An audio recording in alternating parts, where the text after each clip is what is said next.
హల్లెలూయా, హల్లెలూయా. భూమి మీద అంతా ఖాళీగా ఉంటాను, నేను ఊరికే ఓడిపోతాను, పండుకొని తిని నిద్రపోతాను. పరలోకంకి వెళ్తే బాగా కష్టపడతాను అంటే ఉత్తిదే. అదే పెత్తనాలు ఏమి రావు. పరలోకంకి వెళ్తే అట్లాంటి వాళ్ళకి పెత్తనాలు రావు, పనులే వస్తాయి. హల్లెలూయా. ఇక్కడ ఎవరు బాగా పని చేస్తారో వాళ్ళకి అక్కడ బాగా పెత్తనం అనేది వస్తుంది. హల్లెలూయా. ఇక్కడ ఎవరు బాగా పెత్తనాలు చేస్తారో అక్కడ బాగా సేకరి చేసి ఉంటుంది.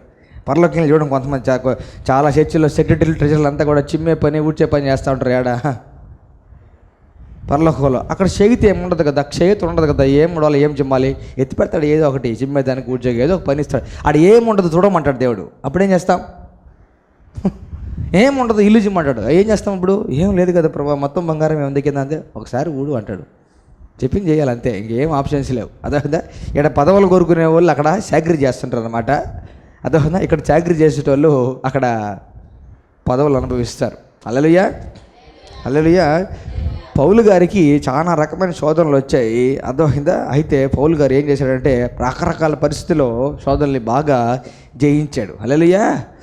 పరలోకంలో ఇప్పుడు పౌలు గారి పోస్ట్ ఏంటంటే, ఇప్పుడు టక్ టక్ టక్ టక్ టక్ వికెట్లు రాలుతుంటాయి కదా, వికెట్ రాలే కొద్దిగా నేరుగా పరలోకంకి వెళ్ళిన తర్వాతకి వాళ్ళు ఆత్మ తూకం ఉంటుంది అనమాట. ఆత్మను తూకం వేస్తారు. నేను ఉపమానంగా చెప్తున్నాను. ఆత్మను తూకం వేస్తే వీళ్ళకి వాక్యం ఎంత తెలుసు, వీళ్ళకి వాక్య జ్ఞానం, వాక్య ప్రత్యక్షత ఎంత ఉందని అక్కడ టెస్ట్లు ఏం పెద్దగా ఏం జరగమాట, చూడంగానే తెలిసిపోద్ది అనమాట. అర్థమైందా?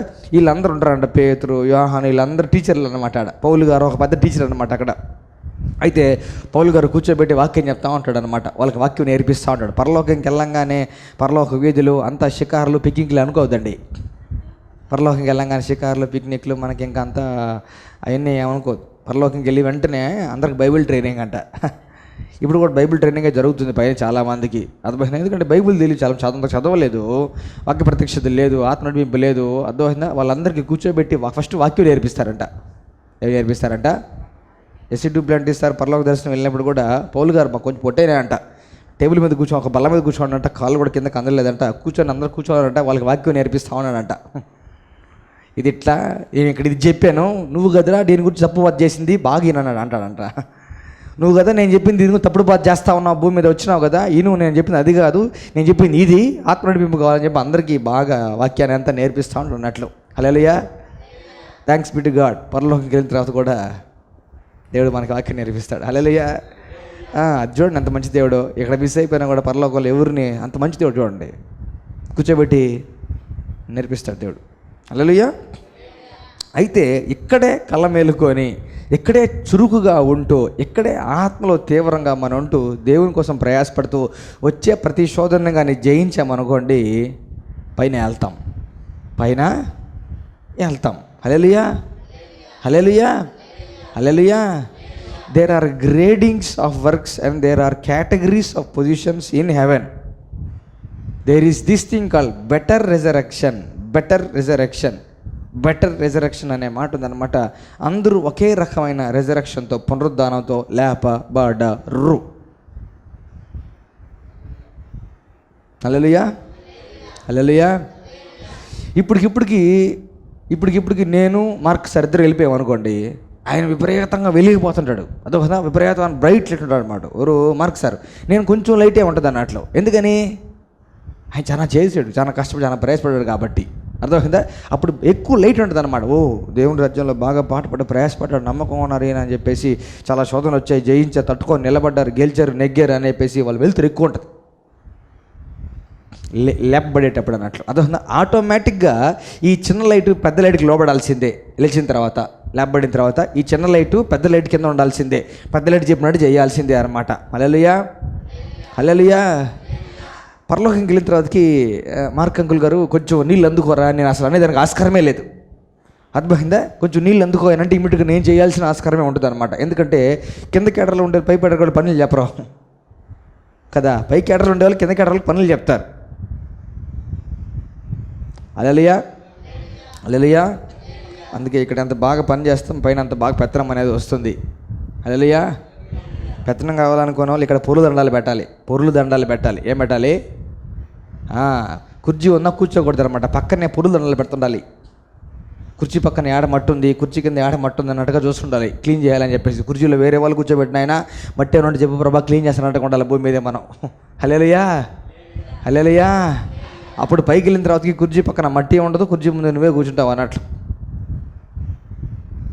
హల్లెలూయా. అయితే ఈ జయించే వాళ్ళకి దేని బట్టి? గొర్రెపిల్ల రక్తాన్ని బట్టి, తామిచ్చు సాక్ష్యాన్ని బట్టి జయిస్తే, ఎవరిని? శోధకుడిని, వాడు తెచ్చే శోధని జయిస్తే గొప్ప బహుమానం అనేది, రివార్డ్ అనేది దేవుడు మనకి ఏర్పాటు చేసి ఉన్నాడు. హల్లెలూయా. చూస్తాం హెబ్రీయులకు రాసిన పత్రిక 11వ అధ్యాయం 35వ వచనం. విశ్వాసుల పట్టిక 35వ వచనం. స్త్రీలు మృతులైన తమ వారిని పునరుద్ధానం వలన మరలా పొందిరి. ఎవరు? సరే, వాళ్ళే ఎవరు అని. మార్తా మరియమ్మ వాళ్ళు స్త్రీలు లాజర్ని మళ్ళీ తిరిగి పొందుకున్నారు. హల్లెలూయా. స్త్రీలు మృతులైన తమ వారిని పునరుద్ధానం పొందుకున్నది. కొందరైతే మరి శ్రేష్టమైన పునరుద్ధానం పొందగోరి విడుదల పొందనొల్లక యాతన పెట్టబడిరి. కొందరైతే మరి శ్రేష్టమైన పునరుద్ధానం పొందగోరి విడుదల పొందనొల్లక యాతన పెట్టబడిరి. ఏం పొందుకొనగోరి?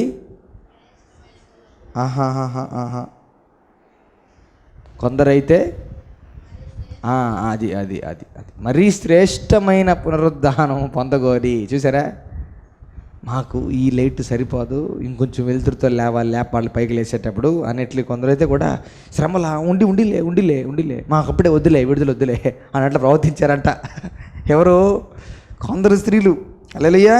కొందరైతే మరి శ్రేష్టమైన పునరుద్ధానం పొందగోరి విడుదల పొందనొల్లక యాతన పెట్టబడిరి. మరి శ్రేష్టమైన పునరుద్ధానము. హల్లెలూయా. యాతన పెట్టబడ్డం అంటే ఏంది? కష్టపెట్టబడ్డమే కదా. హల్లెలూయా. బాధ కదా, చింత కదా, విచారం కదా. హల్లెలూయా. యాతన అంటే టార్చర్ అనొచ్చా?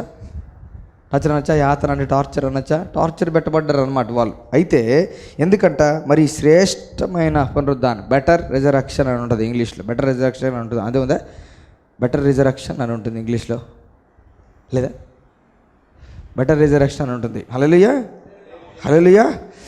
ఎంత బాగా శోధనలు జయిస్తామో అంత మంచి పునరుద్ధానం దేవుడు మనకి దయచేస్తాడు. హల్లెలూయా. పునరుద్ధానం, మంచి పునరుద్ధానం అనేది ఉంది, శ్రేష్టమైన పునరుద్ధానం అనేది ఉంది, మరీ శ్రేష్టమైన పునరుద్ధానం అనేది ఉంది. హల్లెలూయా. అయితే మనం యోహాన్ గారు రాసిన మొదటి పత్రికలో 2వ అధ్యాయం 13వ వచనం మనం చూస్తే 13వ వచనం 14వ వచనం. తండ్రులారా, మీరు ఆది నుండి ఉన్న వారిని ఎరిగి ఉన్నారు గనుక మీకు రాయుచున్నాను. యవనస్తులారా, మీరు దుష్టుని జయించి ఉన్నారు గనుక మీకు రాయుచున్నాను. ఎందుకంట? దుష్టుని ఏం చేశారంట? వారు దేన్ని బట్టి జయించారు? గొర్రెపిల్ల రక్తాన్ని బట్టి, తామిడి సాక్ష్యాన్ని బట్టి. యవనస్తులారా, మీరు దుష్టుని జయించున్నారు కనుక మీకు రాయుచున్నాను. చిన్నపిల్లలారా, మీరు తండ్రిని ఎరిగి ఉన్నారు కనుక మీకు రాయుచున్నాను. తండ్రులారా, మీరు ఆది నుండి ఉన్నవారిని ఎరిగి ఉన్నారు కనుక మీకు రాయుచున్నాను. యవనస్తులారా, మీరు బలవంతులు, దేవుని వాక్యం యందు నిలిచి ఉన్నది, మీరు దుష్టుని జయించి ఉన్నారు గనుక మీకు రాయుచున్నాను. హల్లెలూయా. చూడండి, దేవుని వాక్యం నిలిచి ఉండింది కాబట్టి వాళ్ళు సాక్ష్యం చెప్పగలిగారు. దేన్ని బట్టి? గొర్రెపిల్ల రక్తాన్ని బట్టి, వారిలో నిలచి ఉండిన వాక్యాన్ని బట్టి వాళ్ళు ఏం చెప్పారు? సాక్ష్యం చెప్పారు. హల్లెలూయా.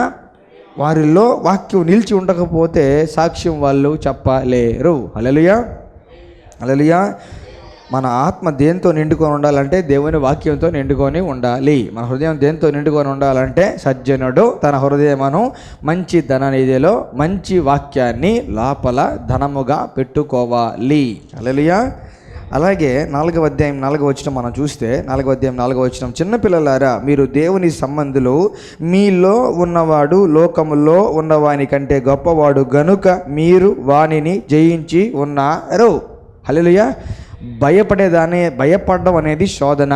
అది శోధకుడు తీసుకొస్తాడు. భయపడు అని భయాన్ని కలిగించేలాగా శోధన అనేది సాతాను తీసుకొస్తాడు. ఇప్పుడు మనం జయించాలి. నాలో ఉన్నవాడు లోకంలో ఉన్నవాని కంటే గొప్పవాడు. యేసుక్రీస్తు ప్రభువు రక్తాన్ని బట్టి నాలో ఉన్నవాడు లోకంలో ఉన్నవాడు గొప్పవాడు బట్టి నేను భయాన్ని జయిస్తున్నాను. నేను భయపడనంటే వచ్చిన భయం అనే శోధనని నువ్వు జయించినట్టు. ఏం చేసినట్టు? జయించినట్టు. అదే పాపానికి సంబంధించి దేనికి సంబంధించి రకరకాల శోధనలు వచ్చినా కూడాను దేవుడు ఎంత శోధన అలౌ చేస్తాడు? దేవుడు ఎంత శోధన పర్మిట్ చేస్తాడు? సహింపగలిగినంత మట్టుకే శోధన దేవుడు అనుమతిస్తాడు. అంతకంటే ఎక్కువ దేవుడు శోధింపబడనీయడు. హల్లెలూయా. అది గెలవగలిగే శోధనే అనుమతిస్తాడా, గెలవలేని శోధన అనుమతిస్తాడా? అది గుర్తుపెట్టుకోవాలి మనం. ఎప్పుడు శోధన వచ్చినా కూడా ఇది గెలవగలిగిందే, ఇది దీనిలో జయం పొందుకొన తగినదే, ఇది అసాధ్యమైంది ఏమీ కాదు, ఇది పెద్ద మ్యాటర్ ఏం కాదు, దీంట్లో నాకు విజయము రాబోతున్నది అనేది గుర్తుపెట్టుకోవాలి. హల్లెలూయా. శ్రమలో నేను తోడుగా ఉంటాను, విడిపిస్తాను. చూసారా? హల్లెలూయా. అది మనం ఫాయిదా చేసుకోగలిగితే, దాన్ని సద్వినియోగం చేసుకోగలిగితే, మనం జయం పొందుకుంటే, జయం పొందుకోవడాన్ని బట్టి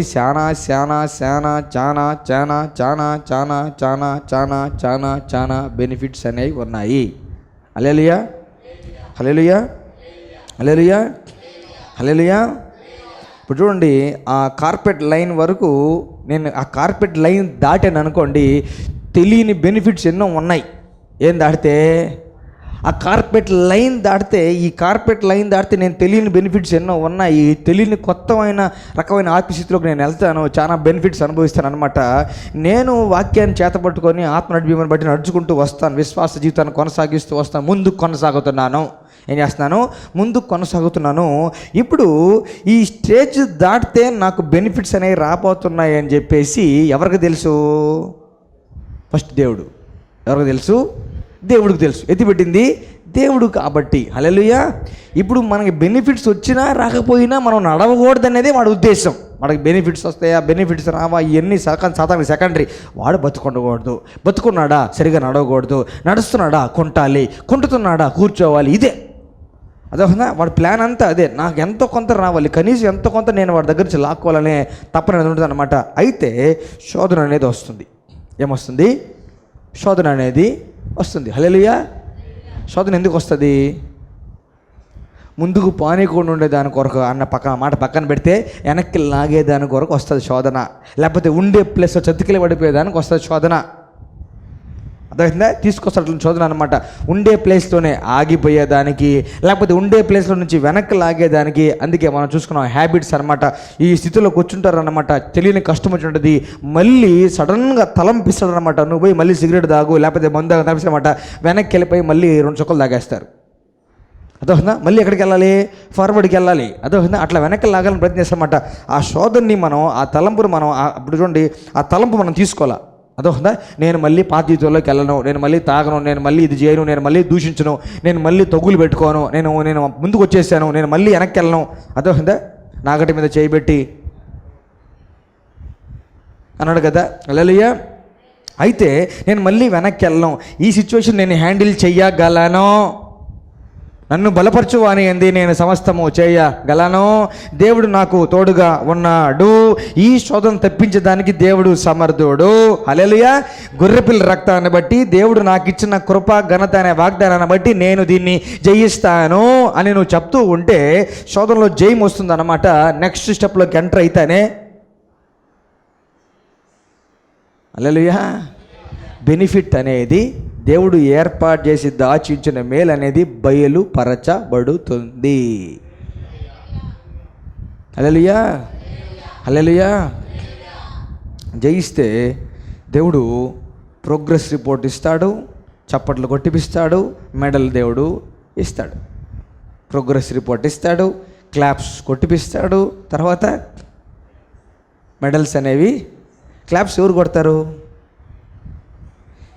ఇంత గొప్ప సాక్షి సమూహము, ఆడియన్స్. ఎవరు సాక్షి సమూహము? వీళ్ళే. ఈ 11 అధ్యాయాలు ఉన్నారు. అబ్రహాం గారు, శారమారు. రే బచ్చా కొడక కానీ ఎవరిని? నన్ను అన్నట్లు. నేను ఆత్మీయ జీవితంలో జరుగుతుంటాను, శోధన అనేది వస్తుంది, నేను పరిగెత్తాలి, జయించాలన్నమాట, ఎదుటి పందిన ఓపికలు పరిగెత్తాలన్నమాట. చీరప్ చేసేది ఎవరంటే, చప్పట కొడుతుండే అంటే ముత్తాతలు అందరూ కూర్చో ఉంటారు, మన పెద్దవాళ్ళంతా. రాహేలవ్వ, రుతవ్వ, అర్థమైందా? వీళ్ళందరూ ఉంటారు, మన జేజీలు వీళ్ళందరూ. అర్థమైందా? వీళ్ళందరూ ఉంటారు, తాతలు అందరూ కూర్చోమాట. రే మనోడా కానీ అని ఎంకరేజ్ చేస్తామన్నమాట. మనం శోధన జయించిన తర్వాత కూడా క్లాప్స్ కొట్టేది వాళ్ళే. హల్లెలూయా. ప్రోగ్రెస్ రిపోర్టు, మెడలో మెడల్ వేసేది, అంతా చేసేది ఏసై అన్నట్లు. హల్లెలూయా.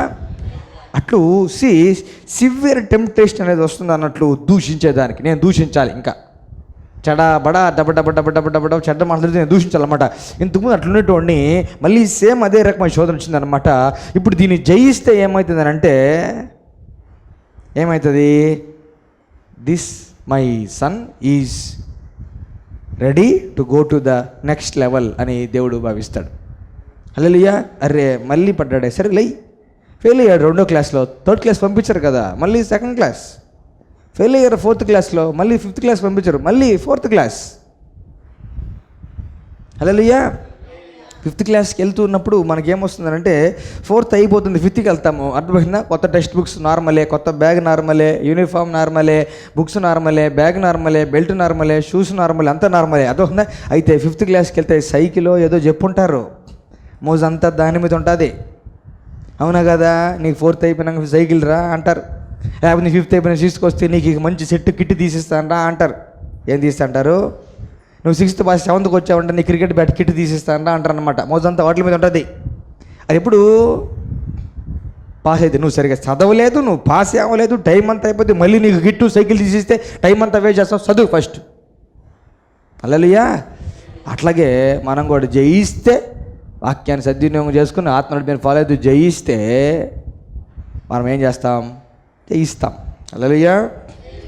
అలాగే 5వ అధ్యాయం, యోహాన్ గారు రాసిన మొదటి పత్రిక 5వ అధ్యాయం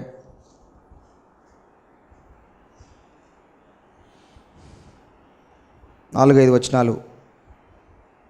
యోహాన్ గారు రాసిన మొదటి పత్రిక 5వ అధ్యాయం 4-5 వచనాలు. దేవుని మూలంగా పుట్టిన వారందరూ లోకమును జయించుదురు. అంటే లోకములో శ్రమ కలుగును, ఆయన ధైర్యం వహించుడి, నేను లోకమును జయించును అని చెప్పాడు కదా. లోకమును జయించునంటే అలియాస్ ఇట్స్ ఈక్వల్ టు లోకములో కలిగే శ్రమని జయిస్తారు అని చెప్పి, హింసను జయిస్తారు అని, ఉపద్రవాన్ని జయిస్తారు అని, అదొక నిందల్ని జయిస్తారు, అవమానాలను జయిస్తారు, వస్త్రహీనతను జయిస్తారు, ఖడ్గాన్ని జయిస్తారు అని.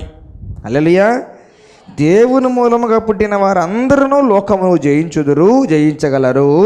లోకమును జయించిన విజయము మన విశ్వాసమే. లోకమును జయించిన విజయం మన, హల్లెలూయా, లోకము జయించిన విజయం మన ప్రార్థన అంటారు కొంతమంది. ప్రార్థన చేస్తే గెలుస్తామని, విశ్వాసంతో చేస్తే గెలుస్తాం. హల్లెలూయా. విశ్వాసంతో చేయకుండా దేవుడు కాలు పట్టుకొని ఈ అని ఏడుస్తూ ఉంటారు కొంతమంది. అదోనా నేడుస్తూ ఉంటారు అనమాట. నష్టపెట్టే బ్యాచ్ అనేట వాళ్ళు. దేవుడిని నష్టపెట్టేవాళ్ళు చాలామంది ఉన్నారు ప్రార్థన పేరుతోటి. బాగా నష్టపెట్టేది నేను బాగా ప్రార్థన చేశాను చెప్పుకొని చాలామంది ఉన్నారు. నష్టపెట్టకూడదు దేవుడి దగ్గర. మనం ఆయనకి ఇష్టంగా ప్రార్థన చేయాలి. అబ్బా ఏం చేస్తే దేవుడు మెచ్చుకుంటాడో, ఏ రకమైన స్టేట్మెంట్స్ ప్రార్థనలో వేస్తే దేవుడు మెచ్చుతాడో అది తెలిసి విశ్వాసంతో ప్రార్థన చేసాం అనుకోండి, గొప్పగా దేవుడు మన పక్షంగా విజయం అనేది అనుగ్రహిస్తాడు. హల్లెలూయా. దేవుడు మనకు అధికారం ఇచ్చున్నాడా? శత్రువు బలమంతటి మీద అధికారం ఇచ్చున్నాడా? బలం ఎంతటి మీద? బలం ఎంతటి మీద దేవుడు అధికారం అనేది ఇచ్చున్నాడు. హల్లెలూయా. అధికారం ఇచ్చున్నాడా? అధికారం ఇచ్చున్నాడు. యుద్ధోపకరణాలు ఇచ్చున్నాడా? యుద్ధోపకరణాలు ఇచ్చున్నాడు. సర్వాంగ కవచం ధరించుకోమని చెప్పాడా? ధరించుకోమని. మెలకువలు చెప్పాడా? చెప్పాడు. దేన్ని బట్టి జయిస్తారని చెప్పాడు? గొర్రెపిల్ల రక్తాన్ని బట్టి ఏదో వస్తుందా? ఇప్పుడు అన్నీ ఉన్నాయి. గెలిచేదానికి ఏమేం కావాలో మొత్తం దేవుడు ఇచ్చి ఉన్నాడు. హల్లెలూయా. ఏ శోధన వచ్చినా, ఏ శ్రమ వచ్చినా జయించేదానికి కావాల్సిన యావత్తు దేవుడు మన చేతిలో పెట్టి ఉన్నాడు. హల్లెలూయా. పోయి యుద్ధభూమిలో నిలబడుకొని యుద్ధం యెహోవాది అని చెప్పి దేవుడిచ్చే ఆయుధాన్ని వాడి గెలిపి పొందుకోవడమే. హల్లెలూయా. హల్లెలూయా. ఇట్లా మనం జయిస్తే గొర్రెపిల్ల రక్తాన్ని బట్టి దేవుడు రకరకాల బెనిఫిట్స్ ఇచ్చున్నాడు అన్నట్లు, రకరకాల బెనిఫిట్స్ ఇస్తాడు అన్నట్లు. హల్లెలూయా. చూస్తాం rewards for an overcomer, rewards of an overcomer. జయించే వాళ్ళు పొందుకునే ఘనత, బహుమానాలు చూస్తాం. యోహాన్ గారు రాసిన ప్రకటన గ్రంథం 2వ అధ్యాయం 7వ వచనం. 2వ అధ్యాయం 7వ వచనం. చెవిగలవాడు ఆత్మ సంగములతో చెప్పుచున్న మాట వినుగాక, జయించు వానికి దేవుని పరదైసులో ఉన్న జీవ వృక్ష ఫలములు భుజింప నిత్తు. నో, అర్థమైందా? ఏ సంఘానికి అది? ఎఫెస్సులో ఉన్న సంఘం అవుతుంది. ఎఫెస్సులో ఏమన్నా పాత నిబంధనల భక్తులు ఉన్నారా, కొత్త నిబంధనల భక్తులు ఉన్నారా? పరదేశ్ అనే ప్లేస్లో ఎవరుంటారు? పాత నిబంధనల భక్తులు కదా పరదేశ్ అనే ప్లేస్లో ఉండేది.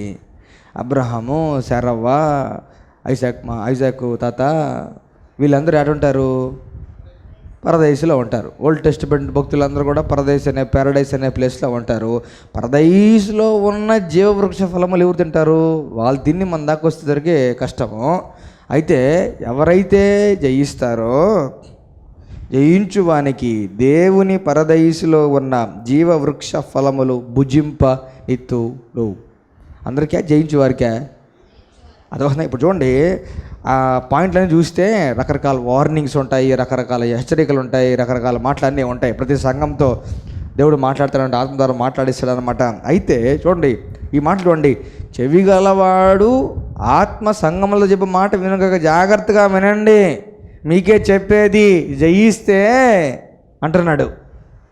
అర్థమైందా? రకరకాల డైలాగులు చెప్పి మీరు ఇది చేయండి, ఇది చేయకూడదు, ఇది చేయాలి, ఇది చేయకూడదు అని చెప్తూ, చెవిగలవాడు వినుగాక, చెవిగలవాడు ఆత్మ సంగములతో చెప్పే మాట వినుగాక, జయించు వానికి.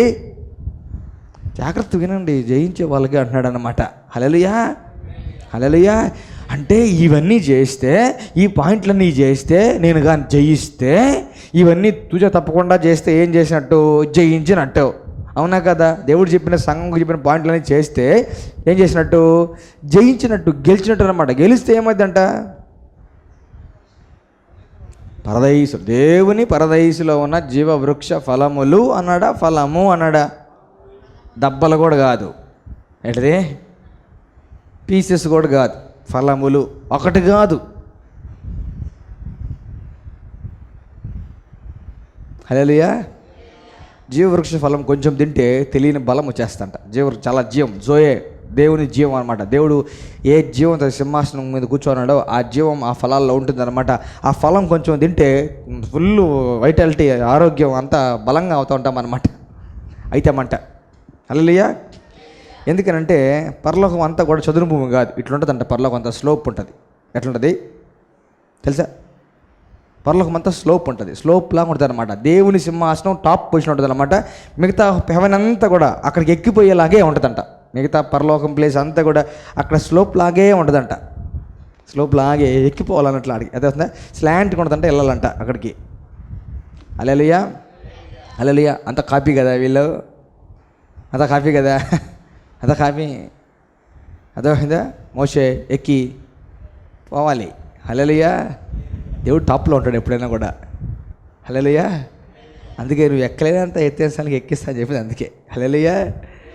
ఈ జీవవృక్ష ఫలం తింటే ఎక్కుతాం. ఎస్సీ బ్లడ్ సారు పరలోక దర్శనం కలుగుతున్నప్పుడు ఆయన్ని దేవదూత తీసుకుని వెళ్తూ ఉన్నప్పుడు పరలోక దర్శనం తండ్రి సింహాసనం దగ్గరికి వెళ్తూ ఉండాలి. దగ్గరికి వెళ్ళే కొద్దీ వెళ్తురు ఎక్కువైపోతూ ఉంటుందంట. దగ్గర వెళ్ళే కొద్దీ వెళ్తుమంట వీక్ అయిపోతూ ఉంటాం అన్నట్టంట. అదొస్తుందా? ఆ జీవంకి ఇంక తట్టుకోలేక వీక్ అయిపోతా ఉంటే ఇట్లా తీసి ఇట్టిస్తాడంట తినని పండు. దేవదూత ఈ పండు ఒకటి తీసి ఇట్టిస్తాడంట. అదొస్తుందా? ఇది కొంచెం తింటేనే మళ్ళీ బలం వచ్చేస్తంట. మళ్ళీ రోబోట్లు వేసినట్టు ఛార్జింగ్ పెట్టినట్టు ఎట్లా ఫాస్ట్గా రోబోట్ పోద్దు అట్లా ఛార్జింగ్ వచ్చినట్టుగా కొంచెం తిని మళ్ళీ కొంచెం ముందుకు వెళ్తాడంట. మళ్ళీ కొంచెం దూరంకి వెళ్ళి మళ్ళీ వీక్ అవుతుంట, తిను అంట. మళ్ళీ జీవం వస్తుందంట, బాగా బలము ఆరోగ్యం అంతా వస్తుందంట, మళ్ళీ వెళ్తారు అట్లు. హల్లెలూయా. జయించు వానికి జీవ వృక్ష. ఎవరికి? ఓడిపోయేటోళ్ళకి కాదు, జయించాలి. జీవితం మనం నేర్చుకోవాలి, మెలకువలు తెలుసుకోవాలి వాక్యంలోంచి. హల్లెలూయా. ఊరికే ఓడిపోవటం అదో రిపీటెడ్గా అదే దాంట్లో ఉండిపోవడం అంతా దేవుని చిత్తం కానే కాదు. హల్లెలూయా. తర్వాత 11వ వచనం సంఘములతో ఆత్మ చెప్పుచున్న మాట చెవిగలవాడు వినుగాక. మళ్ళీ చెప్తున్నాను, మళ్ళీ వినండి బాబు అన్నాడు అనమాట. జాగ్రత్తగా వినండి. అదోందా బైబిల్ ఎగ్జామ్ బాగా రాసిన వాళ్ళకి ప్రైజు అని అనుకోండి, అర్థమైందా? ఎగ్జామ్ ఫస్ట్ వచ్చిన వాళ్ళకి జాగ్రత్తగా వినండి. ఎగ్జామ్ ఫస్ట్ వచ్చిన వాళ్ళకి 5,000 బహుమానం అని అంటే అది స్ట్రెస్ చేయమని. అదవుతుందా? సంఘములతో ఆత్మ చెప్పుచున్న మాట చెవిగలవాడు వినుగాక. జయించువాడు రెండవ మరణము వలన ఏ హానియు చెందడు. జయించువాడు రెండవ మరణము వలన ఏ హానియు చెందడు. రెండవ మరణం అంటే అది కాదు, కిందకి వెళ్ళే ప్రోగ్రాం. రెండవ మరణం అంటే కిందకి వెళ్ళే ప్రోగ్రాం. ఎక్కడికి? పురి. ఏ పురి? పాతాళపురి. అదోహిందా? పాతాళం, షియోలు, అదోహిందా? లోపలికి వెళ్ళే ప్లేస్ అనమాట. గడాంధకారం, అర్థమైందా? భూగర్భం అంటారు చూసారా, అది రెండవ మరణం అంటే. అదోహిందా? అక్కడ అగ్ని, ఆరద్, పురుగు, సావద్ అక్కడ. హల్లెలూయా. అయితే జయించువాడు రెండవ మరణం వల్ల ఏ హానియు చెందడు. హల్లెలూయా. మళ్ళీ 17వ వచనం సంఘములతో ఆత్మ చెప్పుచున్న మాట చెవిగలవాడు వినుగాక.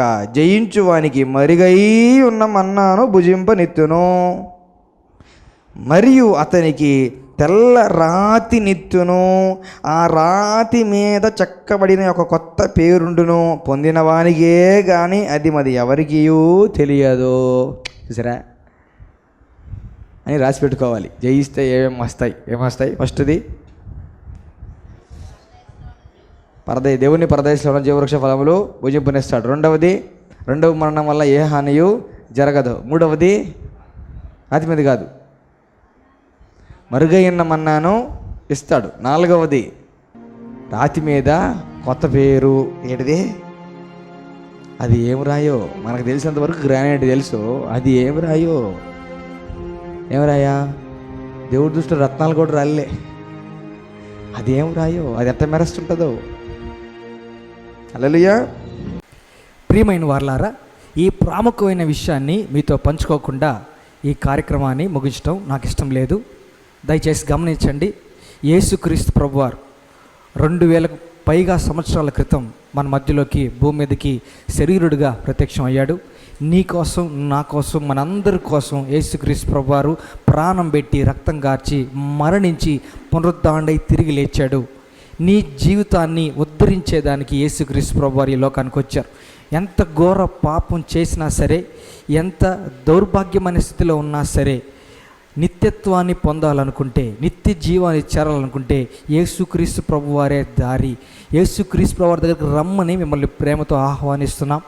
ఆయన ప్రభువుని హృదయంలో నమ్మి నోటితో ఒప్పుకుంటే ప్రతి పాపం నుండి మనల్ని కడిగి పవిత్రులుగా చేసి నీతి రాజ్య వారసులుగా మనల్ని చేస్తాడు.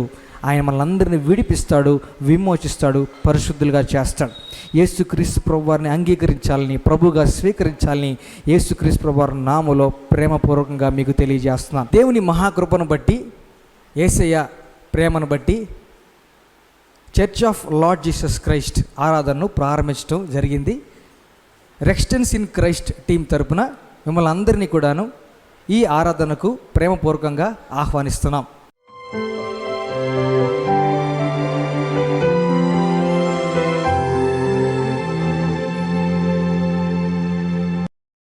రెక్స్టెన్స్ ఇన్ క్రైస్ట్ మినిస్ట్రీస్ వారు నిర్వహించు ప్రతి ఆదివారం 2 ఆరాధనలు. మా మొదటి ఆరాధన ఉదయం 9 గంటలకు, స్థలం గుమ్మలదిబ్బ, కోవూరు నందు జరుగును.